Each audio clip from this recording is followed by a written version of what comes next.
Okay, so the next study that you will be moving on to is Lee et al.'s study, which also looks at moral thinking. It just looks at it in a slightly different way to the way that Kohlberg looks at it.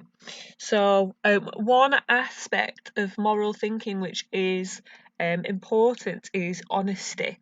Kant's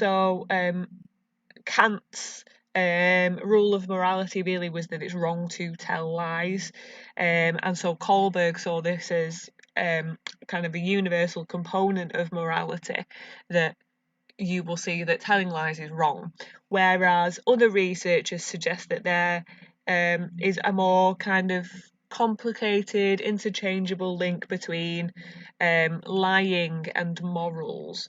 So it's more complicated than just saying that lying is always wrong, basically. So,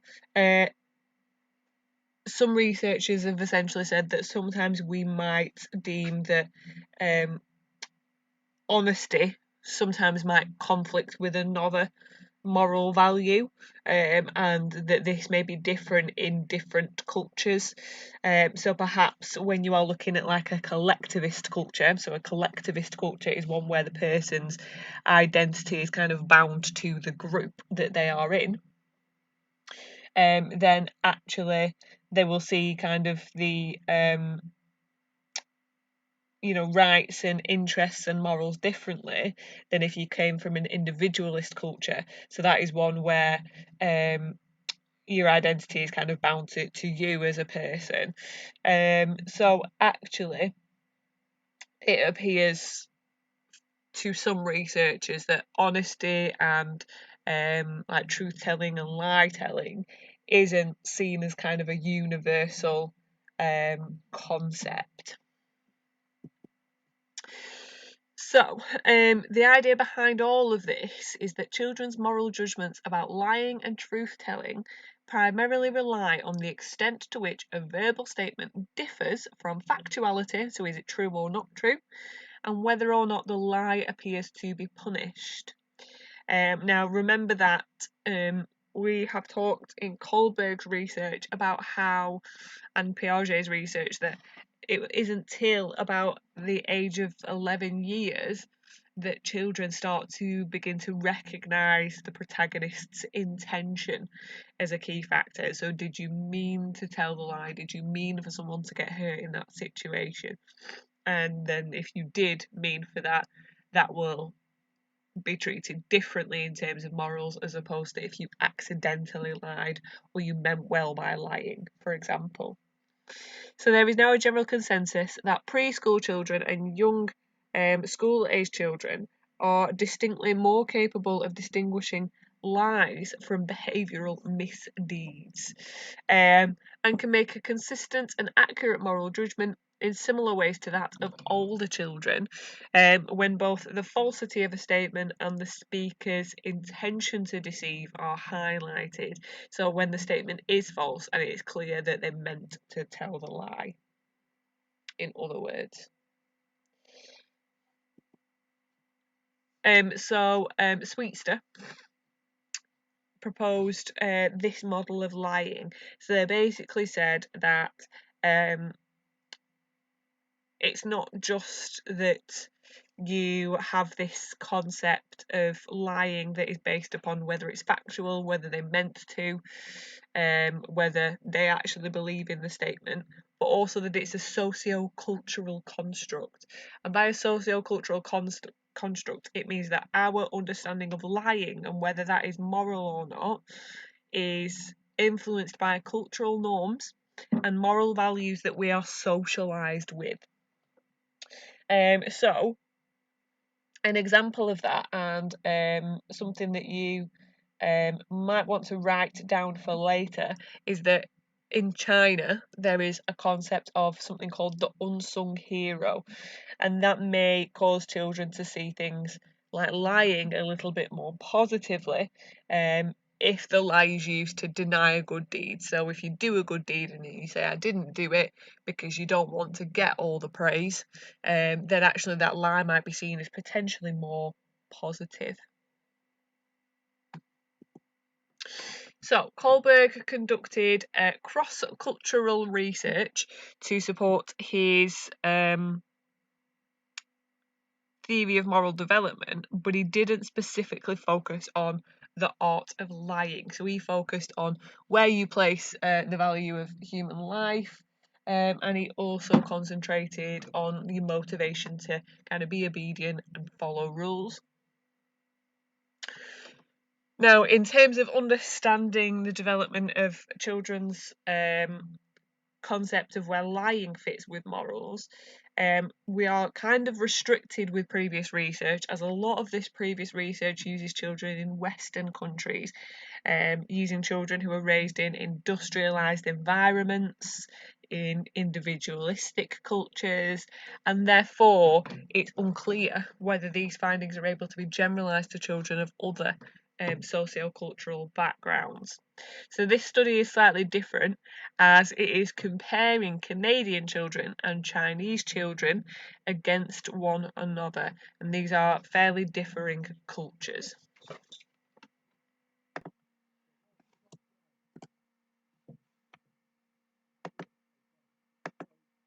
Okay, so this study really aimed to show that Western and Chinese cultures have differences in how they regard behaviours, such as lying and truth telling in kind of good deed and bad deed or behavioural misdeed situations. So it was aiming to show that if Chinese children and Canadian children rated like truth telling and lie telling differently, in these kind of pro-social situations when someone has done something good, as opposed to telling lies in anti-social situations when someone's done something bad.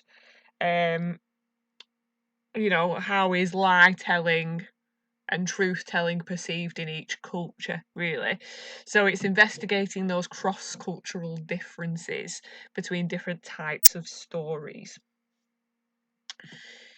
So this is classified by the exam board as a laboratory experiment, a lab experiment, as it's done under controlled conditions. However, some variables in this are naturally occurring. So some resources you may see this refer to it as a quasi experiment, but the exam board consider it to be a lab experiment. And this used an independent measures design. Similarly, there are parts of this research which uses a repeated measures design, but the main variables which are being investigated relate to what culture they come from, and obviously they only come from one culture, not both. Therefore, it's an independent measures design overall. You can also call this research cross-sectional. So cross-sectional research is one where you test groups of participants, and then you compare their responses between numbers of groups. So in other words, we're not just testing Chinese participants and Canadian participants, but within the classification of Chinese, we're testing groups who are 7, 9, and 11, and then comparing each of them against one another, as well as comparing them to the Canadian children. So the independence variable, you've got several independent variables here.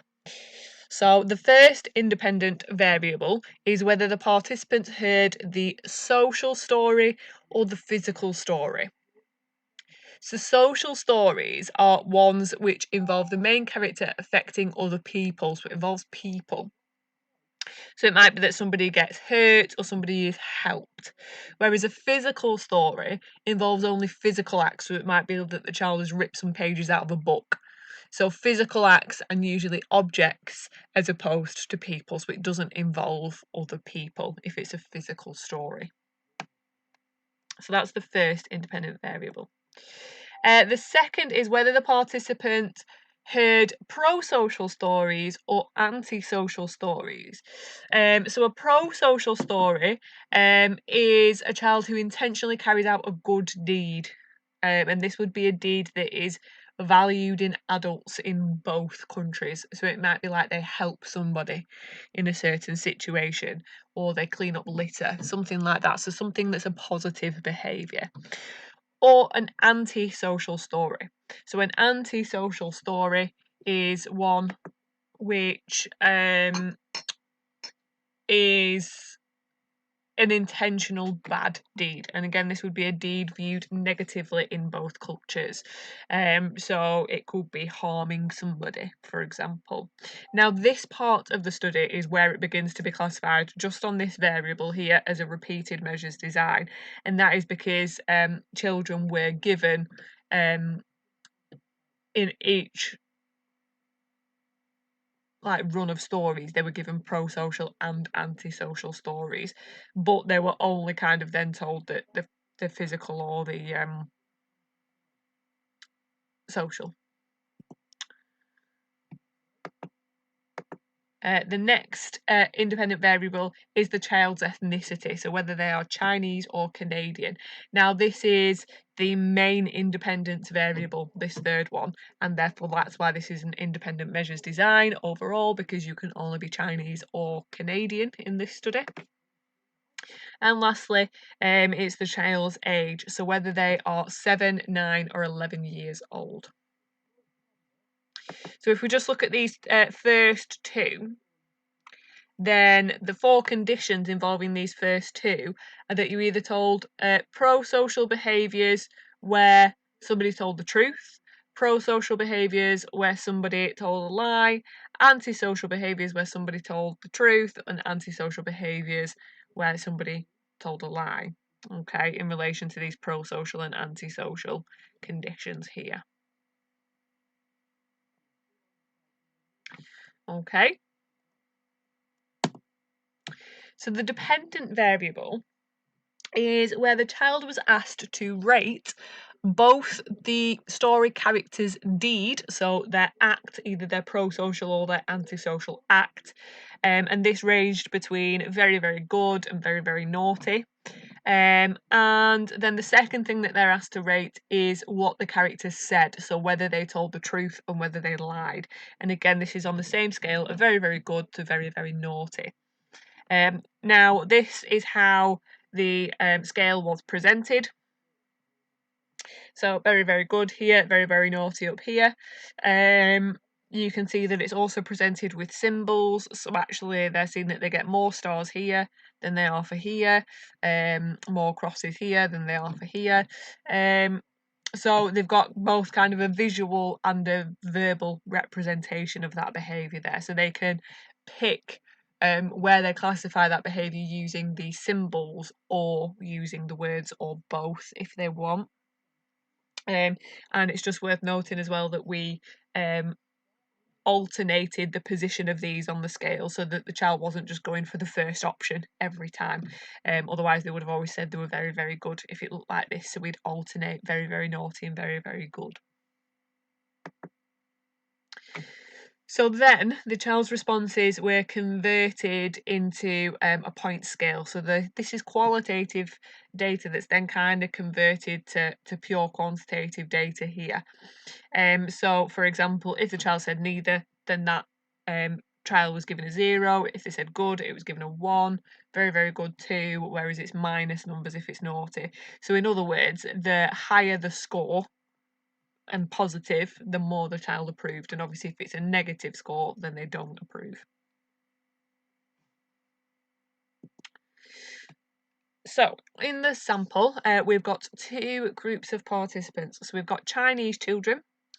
And remember, we've got 7-year-olds, 9-year-olds, and 11-year-olds. So we've got 40 of each, and you have also got the mean age and the numbers of males and females in each. So we've got 20 males and 20 females in each group, but their mean age shows that they're, kind of like right in the middle of the brackets, usually. So the 7-year-olds, they're halfway through the 7th year. 9-year-olds, they're halfway through the 9th year nearly, and 11-year-olds on average had just turned 11 a few months ago. Now, they were recruited from elementary schools in these areas, so this province, I'm not even going to try and pronounce those. Hangzhou, Zhejiang, don't know.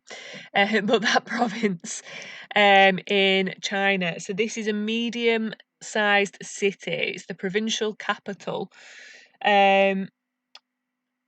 So this is one of the main kind of cultural, educational, and commercial centres in China. Now, we don't know the socioeconomic status of these Chinese children because there isn't really the same kind of scales of, middle class, lower class, working class, anything like that in this province. The Canadian children, their sample had 36 7-year-olds, 49 year-olds, and 32 11-year-olds. So this time the gender split was not even, so it was slightly unbalanced. So overall, we end up with 58 boys and 50 girls overall. You can see they're still kind of in the middle of their 7th, 9th, or 11th year of age on average. So each group has got a slightly unbalanced gender split there. Now, they are all from the same area, which is Fredericton, which is in New Brunswick. And this is similar to the Chinese province in the terms of it's not kind of a heavy centre for industry. It's more like a provincial capital, but its population is quite a bit smaller than the Chinese city that the children were taken from there. And most of these Canadian children were from middle class families.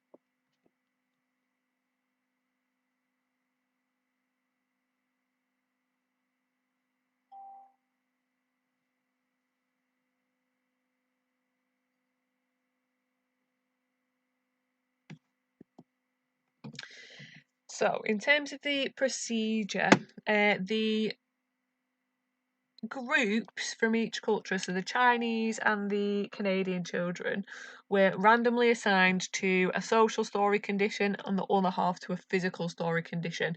So they were halved, but they were randomly assigned as they were halved. So the participants were read aloud 4 different stories each. And these stories were written to be familiar to school children in both cultures, and these stories included illustrations as well.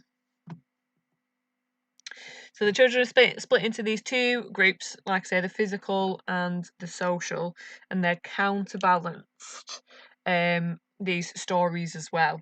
So they weren't presented in the same order to each child. So they're split up into the physical story and the social story. Then it's these 4 stories that they read. 2 of them are antisocial and 2 of them are pro-social in each. And then their stories, again, each antisocial story, 1 was a lie and 1 was a truth, 1 was a lie, 1 was a truth. So that means that each child is read 1 lie-telling antisocial story, 1 truth-telling antisocial story, 1 lie-telling pro-social story, 1 truth-telling pro-social story. And that would either be physical or social, basically. So it's mimicking just what I put when it said those 4 conditions on the independent variable slide.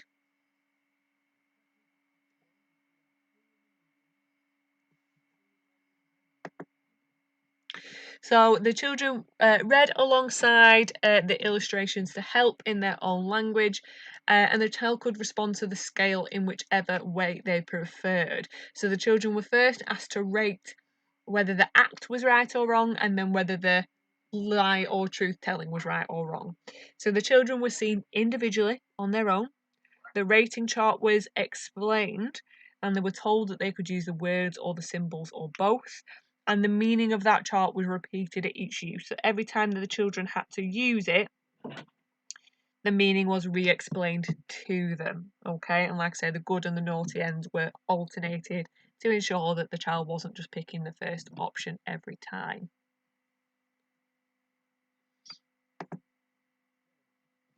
So here are just some examples of these stories. So here you have got an example of a physical story and a social story, and these are antisocial examples.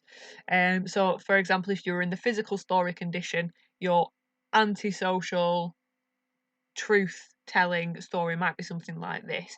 So Ryan wanted to make paper aeroplanes, so he tore some pages out of a storybook from the library. So therefore it's physical because it's involving objects.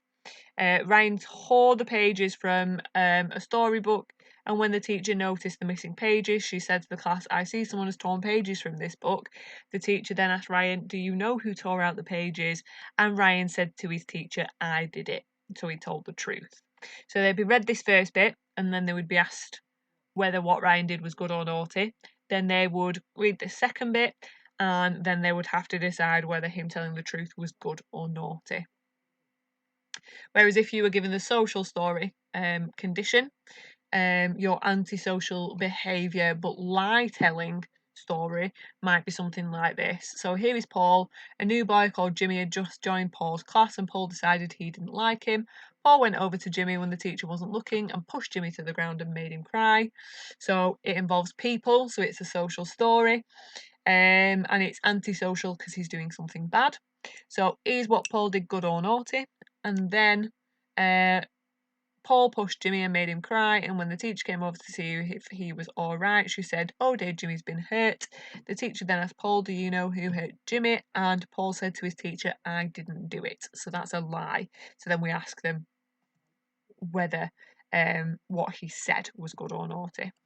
Similarly, here's a couple of examples of pro-social stories. So a physical story. Here is Jenny. When Jenny was out at recess, she saw the schoolyard was littered with garbage, so she picked up all the pieces she could find and threw them in the bin. So it's physical because it's objects, it doesn't involve people, and it's pro-social because she's clearing litter, so it's positive behaviour.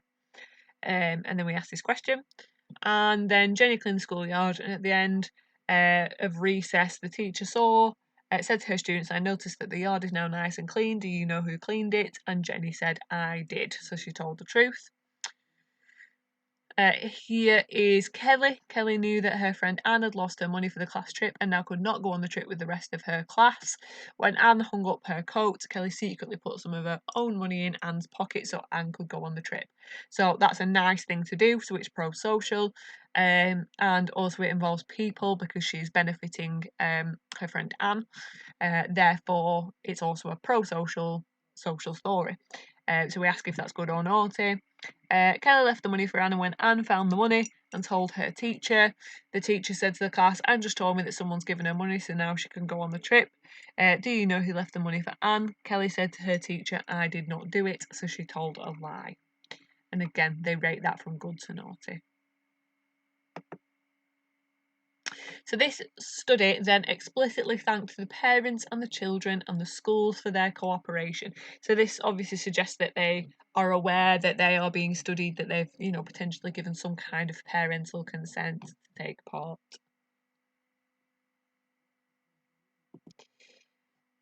Now, in terms of results, there's quite a lot of stuff to go over. So firstly, there's no significant difference found between the order in which the stories were presented and the gender of the child. So these variables were ignored, and data given could be analysed now in terms of differences between culture and the type of story. So we kind of disregard those variables, and the variables that we look at are the ones involving the type of story and the culture. And here are some of those findings.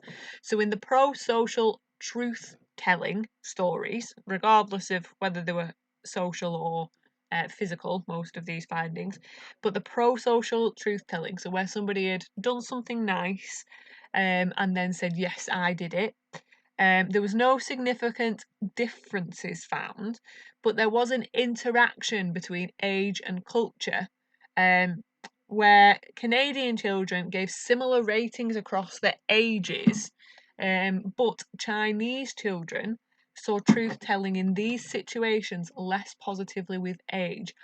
So as the children who are Chinese got older, they were less likely to say that saying, yes, I did that good deed is a positive behaviour.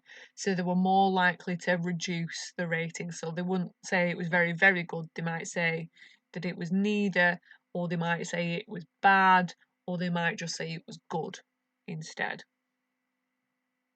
In the pro-social lie-telling stories, so where you've done something nice and then you said, no, I don't know who did that, or I didn't do it, lie-telling was rated differently, again, where Canadian children rated lie-telling negatively, but less negatively with age. So, again, like I say, as you got older, and the children were saying, no, I don't know who did that nice thing, Chinese children also rated them a little bit differently.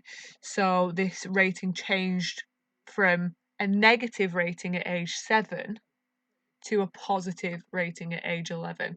So that shows that in both cultures, they're starting to understand that it's not always necessarily a bad, well, no, not necessarily a bad thing, but it's not very, very naughty to tell a lie if you're lying about having done a good deed, basically. So they both understand that as they're getting older, that it's not necessarily very, very naughty. Now, the Canadian children would still rate it negatively, but they might rate it at age 7 as very, very naughty, whereas age 11, they might rate it just as naughty instead.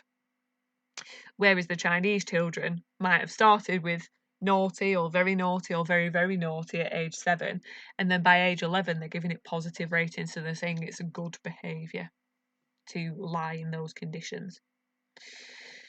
Now, in the antisocial truth-telling situation, there's no significant difference. So when they've done something negative, but they've owned up to it and said, yes, I did it, all are rating their truth-telling quite positively.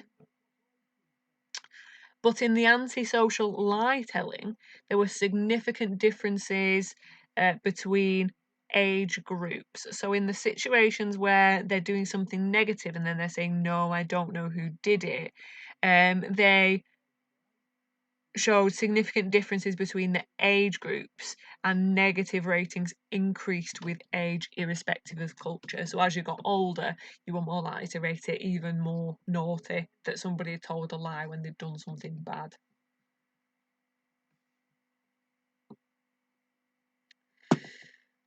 So here's just some figures to kind of back that up. So it says for question 1, for point 1 rather, every good deed, oh no, that was right, sorry. So for question 1, as in when they're asked about the deeds, I'm sorry, misread that. Every good deed, so a pro-social deed, has a positive score. So every time they did something pro-social, regardless of culture, that was rated as positive, and regardless of whether it's physical or social, and regardless of age. And every antisocial story had a negative rating in terms of the deeds.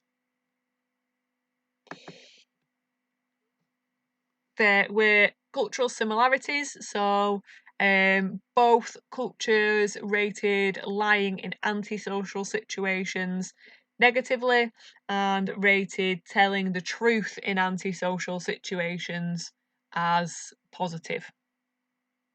Again, regardless of age, regardless of culture, and regardless of type of story. The ratings of truth-telling and lie-telling as good or bad did show differences between the cultures, though. So when you're looking at lie-telling, you can see that there are differences where the Canadian children in the lie telling, but in a pro-social, so I've done something good, but I'm saying it's not me. The Canadian children are always rating that as negative here, but actually the Chinese children rate it negatively at a younger age, and then as they get a little bit older, they start rating it positively.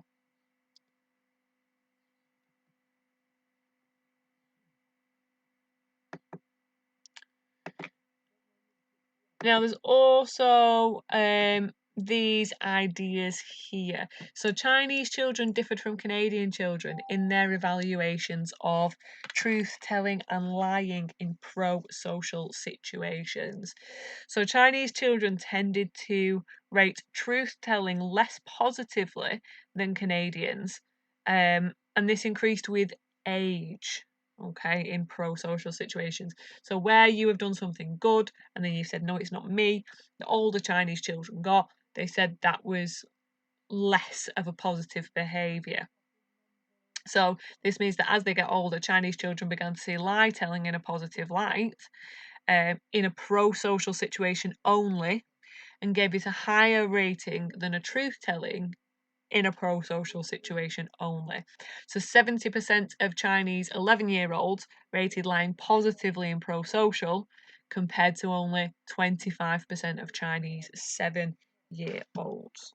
Okay, now this really could link with that idea of the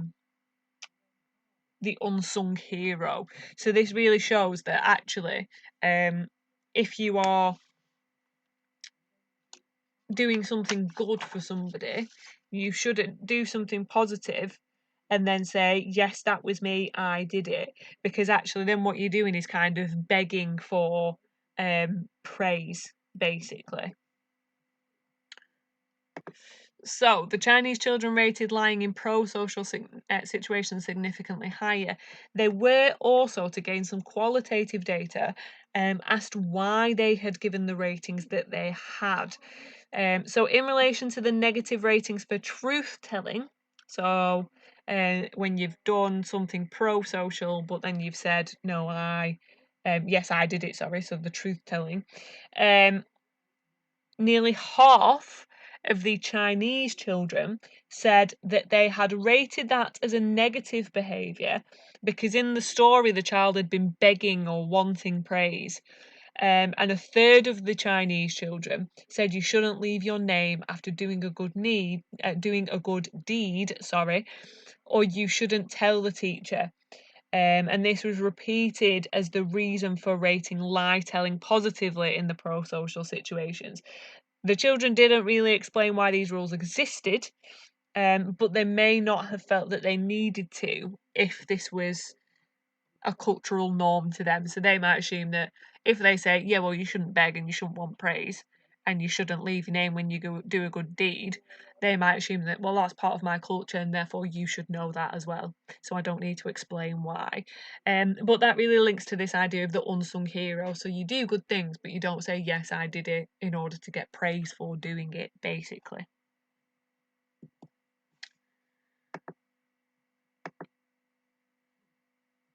So just as a comparison there, you can see that 9-year-old Chinese children in a physical story, but 11-year-old children in either, and same here with the Canadian children as a comparison. You can see that actually here we're rating lie telling as positive, and here we're still rating it as negative. So I did point that out earlier on. Also, it's just worth saying that all the figures in here, you don't need to write all these figures down. You don't need to copy out these figures. You're not going to be asked for, to give what the average of the Chinese children in the social 7-year-old truth-telling good deed situation score was or anything like that. But it may be useful for you to maybe write down one of these comparison figures or something like that in your notes, but you don't need to feel that you need to copy out this table because you absolutely don't. It's just to show you the findings, really, the averages. However, the Chinese children did not approve of all lie telling, so they still rated antisocial lie telling negatively.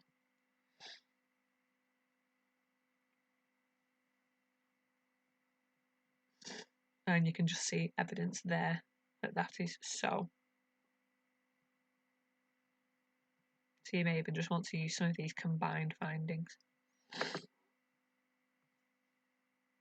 Canadian children, however, showed more Western moral thinking by disapproving of all lie telling.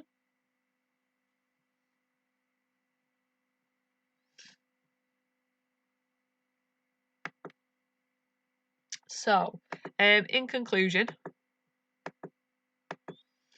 what you can say is that moral reasoning appears to be influenced by our culture and the society in which we live. There are specific social and cultural norms, like this idea of the unsung hero, that can have an impact upon children's developing moral judgments, which are modified by age and experience within a culture. So, the idea of the unsung hero clearly wasn't present in the 7-year-old children because they were rating pro social lie telling as negative. But then as they got older and therefore gained more experience of the culture, or even more kind of cognitive development, a combination of the two, they then started to see the impact of that on their moral judgments. Some aspects of moral reasoning, such as judging antisocial lying as bad, though, may be universal. So Kohlberg believed that all people went through these moral stages of development and they all seemed to think in the same way about moral aspects. And Lee disagreed with this overall and believed that if you're from a particular culture, this influences your moral thinking and certain moral aspects.